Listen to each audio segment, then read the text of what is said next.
Okay, Candy. I've draped some black fabric in front of our workbenches here so you don't have to look at that and you can get a better look at these fountain groupings. I know you said 3 columns. The one on the left is something that I designed and arranged the other day and made it 5, but we could take away the 2 outside columns and make that 3. Or you could take away the one that's the second from the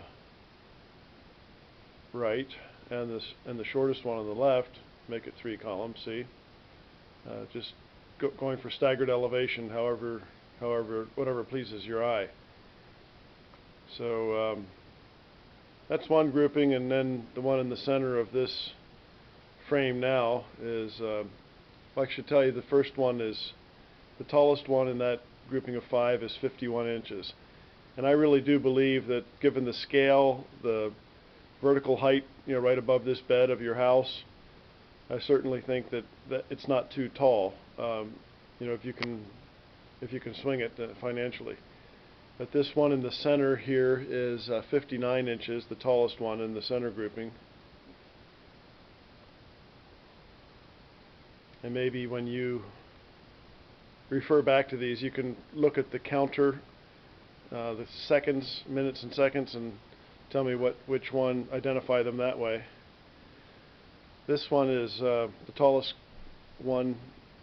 That dark column there is 50 inches tall as well. That's a heavy column. It's pretty thick, and it's got some nice dark contrasty colors there. Now, none of these have been polished on the top yet. I think this is a good candidate to be flat cut, flat polished on the top.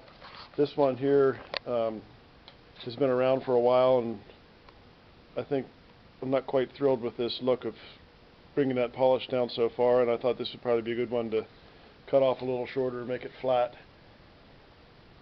I like the natural top of this column, and I may just leave that natural and perhaps just polish it a little bit around the perimeter there to accent that light top. Okay, this next one is 51 inches tall, the tallest one in this grouping of 3. This one on the right is actually 2 columns that didn't split. It's only apparent there at the top that it's a second column. The rest of it just looks like one column the rest of the way down.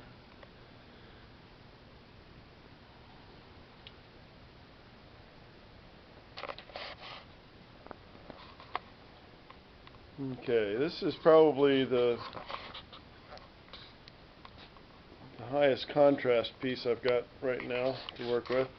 And again, this ought to be cut flat, or we could round it down a little bit on the edges there so the water flows uniformly. But on this, the water wouldn't, with the hole here, the water wouldn't get over this surface, and that would be dry. It's a little too jaggy there. I think that needs to be polished a bit.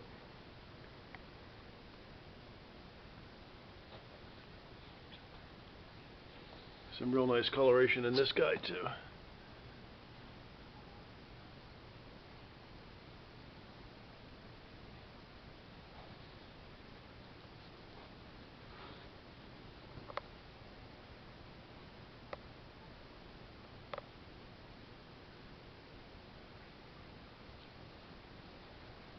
And this is a real nice piece here. This kind of tan and blonde pattern is pretty cool. And typically I'll flank something like that with something darker so that that pops visually. And again, nothing's been done to these. The tops probably need to be polished in some of these.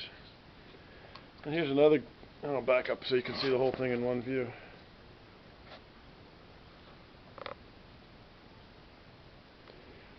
And I think I stopped telling you the height. This one was 56 inches, if I didn't mention that. And this blonde guy is 42 inches.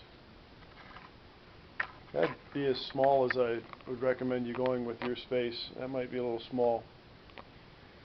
This one is 56 inches. This is a kind of an interesting grouping. You can't tell it here because it's being blocked, but the base of that one in the back is really wide. I can rotate this out and show you a little bit. Of course, I'm standing in the light. It's a big heavy piece. It's got a lot of girth back to front, and what's kind of interesting about him, Andy, is he's biracial. See how dark he is on this side, and on the other side pretty bright. So that's, I think, a pretty cool feature of that grouping. Pretty interesting.